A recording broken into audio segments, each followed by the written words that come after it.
বলো তো বন্ধুরা, আম ও তেঁতুল গাছে কোন ভূত থাকে?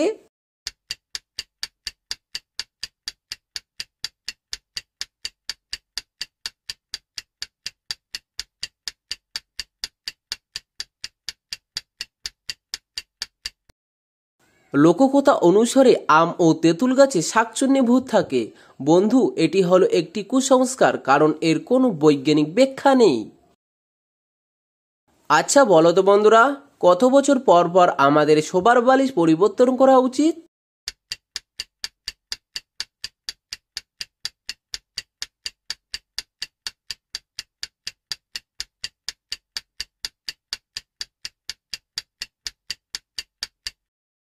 প্রতি 2 বছর পর পর আমাদের শোবার বালিশ পরিবর্তন করা উচিত।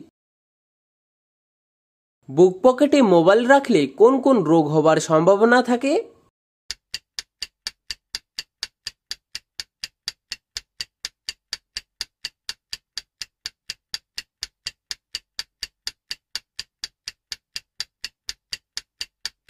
একটি গবেষণায় দেখা গেছে, মোবাইল থেকে নির্গত হওয়া রেডিও ফ্রিকোয়েন্সি ইলেকট্রোম্যাগনেটিক রেডিয়েশন শুক্রাণুর গুণগত মানের উপর নেতিবাচক প্রভাব ফেলে। একজন সুস্থ মানুষের দিনে কতবার মূত্র ত্যাগ করা উচিত?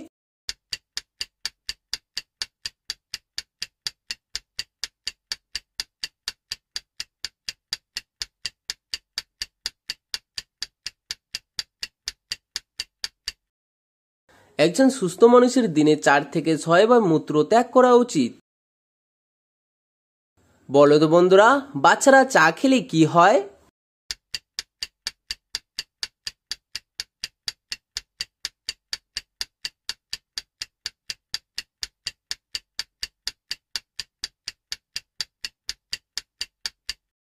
শিশু বিশেষজ্ঞদের মতে বাচ্চাদের চা খাওয়া উচিত না, কারণ চায়ের মধ্যে যে ক্যাফিন থাকে তা বাচ্চাদের ক্ষতি করে। তবে মাঝে মাঝে বাচ্চাদের চা খাওয়া যেতে পারে। তো চলো বন্ধুরা, পরের ধাঁধাটি দেখা যাক। কোন শাক খেলে শরীরে ক্যালসিয়াম বাড়ে?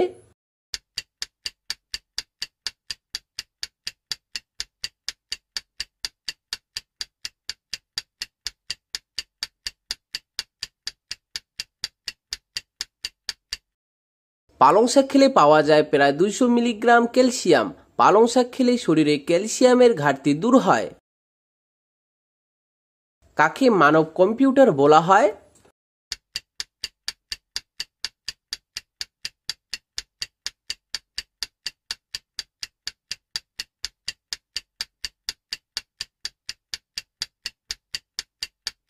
তো চলো বন্ধুরা, ধাঁধার উত্তরটি জেনে নেওয়া যাক। ভারতের শকুন্তলা দেবীকে বলা হয় মানব কম্পিউটার। পৃথিবীর অধিকাংশ মানুষের পছন্দের রং কোনটি?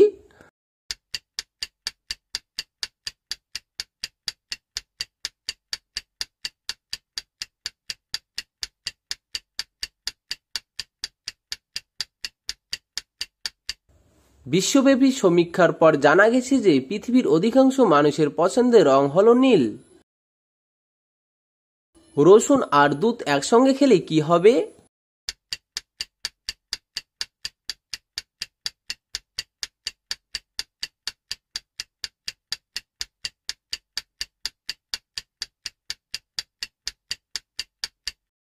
দুধ এবং রসুনের মিশ্রণে আপনাকে কোলেস্টেরল নিয়ন্ত্রণে রাখতে সাহায্য করে। পরের ধাঁধাটি হলো, পৃথিবীর জাতীয় পাখির নাম কি?